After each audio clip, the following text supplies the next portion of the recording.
أعوذ بالله من الشيطان الرجيم. بسم الله الرحمن الرحيم. يا أيها الذين آمنوا ادخلوا في السلم كافة ولا تتبعوا خطوات الشيطان إنه لكم عدو مبين. وقال النبي صلى الله عليه وسلم: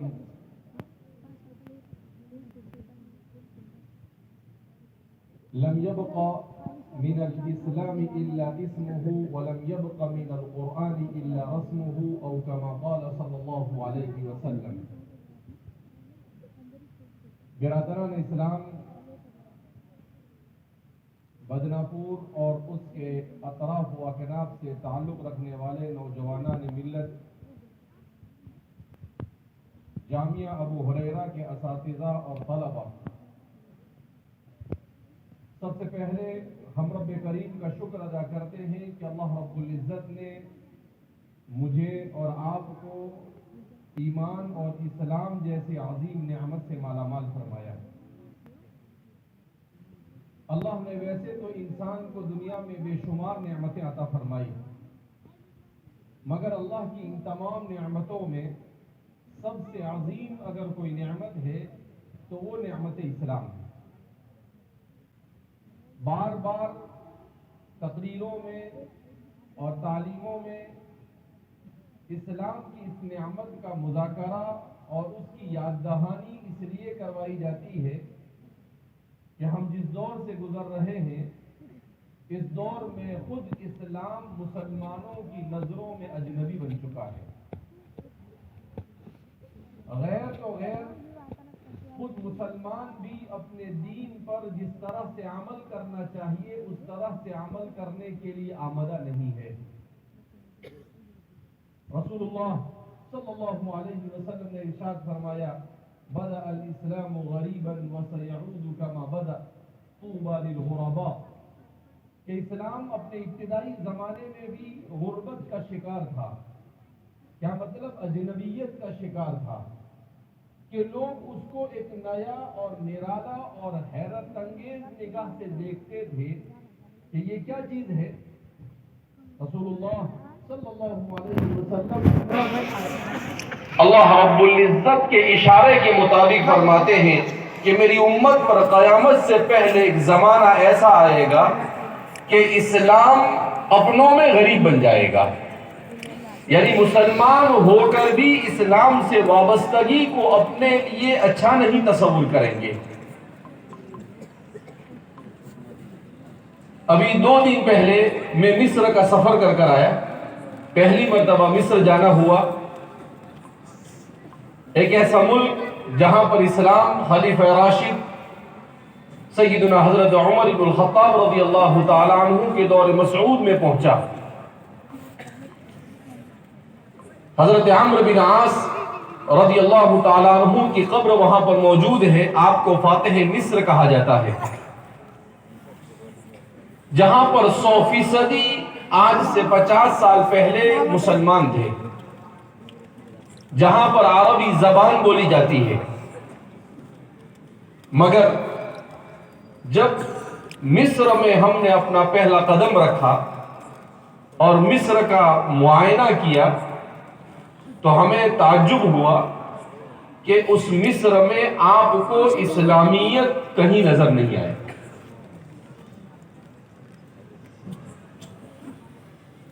مصر کو دیکھنے کے بعد مجھے ہمارے ہندوستان کے ان علماء کی قدر ہوئی جنہوں نے اسلام کو بچانے کے لیے یہاں پر محنتیں کی. میں سوچنے لگا کہ آخر مصر کے مسلمانوں کی یہ صورتحال کیوں، اور یہاں پر اسلام اپنوں کی نگاہ میں اتنا اجنبی کیوں بن چکا ہے. ان کی گلیوں سے گزرو تو ہمارے ہندوستان سے زیادہ بدتر حال ہے ان کا. ڈھیر کے ڈھیر لگے ہوئے ہیں گندگیوں کے. اس سے ایک بات یہ تو سمجھ میں آئی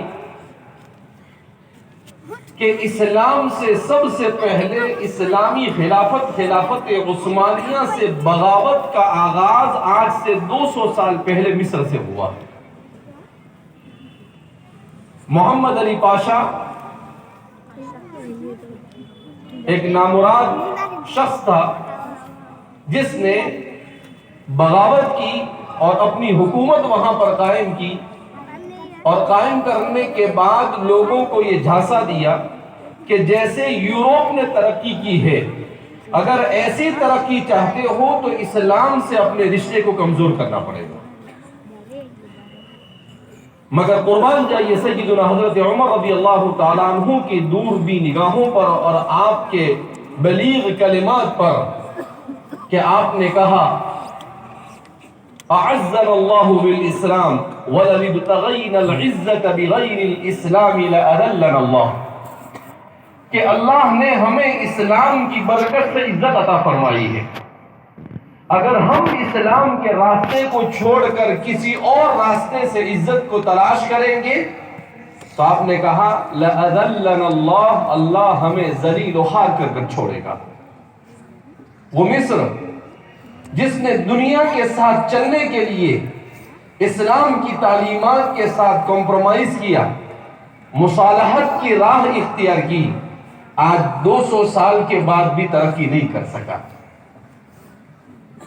بلکہ دنیا کے ان ملکوں سے زیادہ برا حال ہے اس کا جن ملکوں کو دنیا کے پسماندہ اور دنیا کے سب سے گئے گزرے ملک کہا جاتا ہے. اسی لیے امام مالک نے بھی فرمایا تھا لَن يَصْلُحَ آخِرُ هَذِهِ الْأُمَّةِ إِلَّا بِمَا صَلُحَ بِهِ أَوَّلُهُ، کہ اس امت کے آخری دور میں آنے والا مسلمان اس بات کو کان کھول کر سن لے کہ اگر وہ صلاح اور فلاح چاہتا ہے دنیا اور آخرت کی تو اسی راستے سے صلاح اور فلاح ملے گی جس راستے سے صحابہ اور حضرات تابعین نے حاصل کی. اسلام کے راستے کو چھوڑ کر کسی اور راستے پر چل کر مسلمان دنیا میں کبھی کامیاب نہیں ہو سکتا ہے. 1400 سالہ تاریخ اس پر شاہد عادل ہے. مصر کا مختصر سفر تھا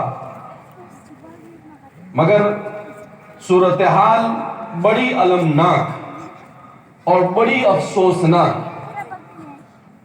جمعہ کے دن ہم وہاں پر پہنچے، جمعہ کی نماز کے لیے جب مسجد میں پہنچے تو قاری صاحب قرات پڑھ رہے تھے.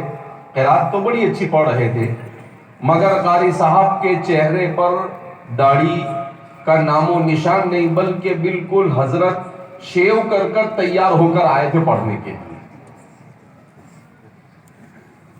خطیب صاحب خطبے کے لیے کھڑے ہوئے تو میں دیکھنے لگا کہ قاری صاحب کی داڑھی نہیں تھی، خطیب صاحب کی داڑھی ہے یا نہیں، تو بہت غور کر کے یوں دیکھا تو سمجھ میں آیا کہ تھوڑی تھوڑی نظر آ رہی ہے. اس کے بعد وہاں کے بہت سارے علماء کو دیکھا مائک پر آ کر تقریر کر رہے ہیں مگر 99% ان کے چہروں پر داڑھی نہیں. ان کے لباس سے بھی آپ ان کے مسلمان ہونے کی گواہی نہیں دے سکتے. رات میں ہم لوگ نکلے تو جگہ جگہ پر ہوٹلوں میں عورتوں کے ناچ گانے چل رہے تھے. قرآن کریم کا پروگرام تھا، وہاں پر میوزک اور عورتیں اسٹیج پر آ کر پرفارمنس کر رہی تھی. ہمیں خود شرم آ رہی تھی کہ کون سی مجلس میں ہم یہاں آ کر بیٹھ گئے. تو ہمیں یاد آیا کہ اللہ جزائے خیر عطا فرمائے ہمارے علماء کو کہ یہاں 100% مسلمان ہونے کے باوجود اپنے دین کو نہیں بچا سکے اور ہم 15 سے 20% ایک ملک میں غیروں کے بیچ میں رہ کر بھی اپنے دین کو بچانے میں کامیاب ہوئے. اس کے پیچھے ہمارے علماء کی محنتیں، ان کی قربانیاں ہیں. لیکن پھر بھی میں غور کرنے لگا کہ آخر محنت تو یہاں پر بھی علماء نے کی.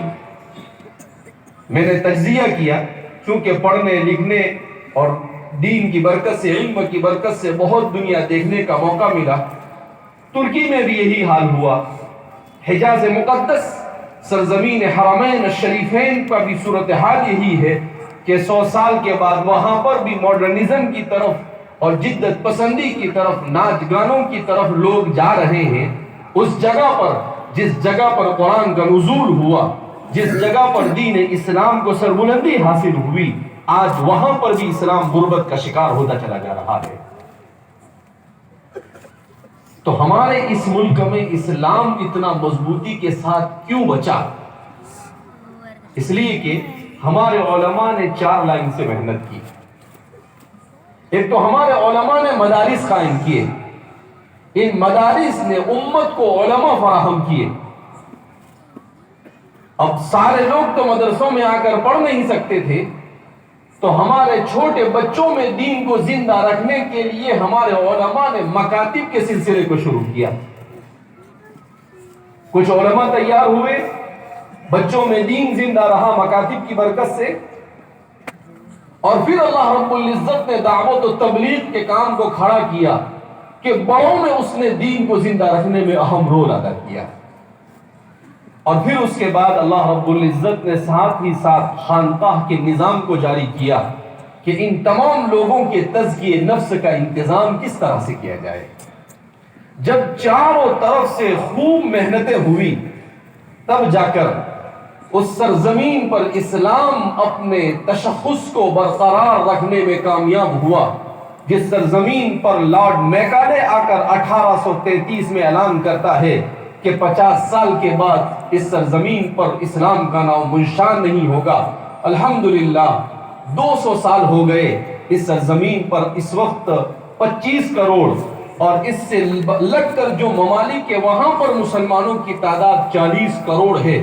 جس اسلام کو جس سرزمین سے مٹانے کی کوشش کی گئی، بغیر کسی حکومت کے تعاون کے، بغیر کسی حکومت کے، اللہ رب العزت نے وہاں پر اسلام کو زندہ بچا کر لوگوں کو یہ بتا دیا کہ میرے دین اور دین برحق کو بچانے کے لیے مجھے کسی کرسی کی ضرورت نہیں، میرے دین کو بچانے کے لیے مجھے کسی دولت کی ضرورت نہیں، میرے دین کو بچانے کے لیے مجھے کسی طاقت کی ضرورت نہیں، میں کمزوروں سے بھی اپنے دین کو بچا سکتا ہوں۔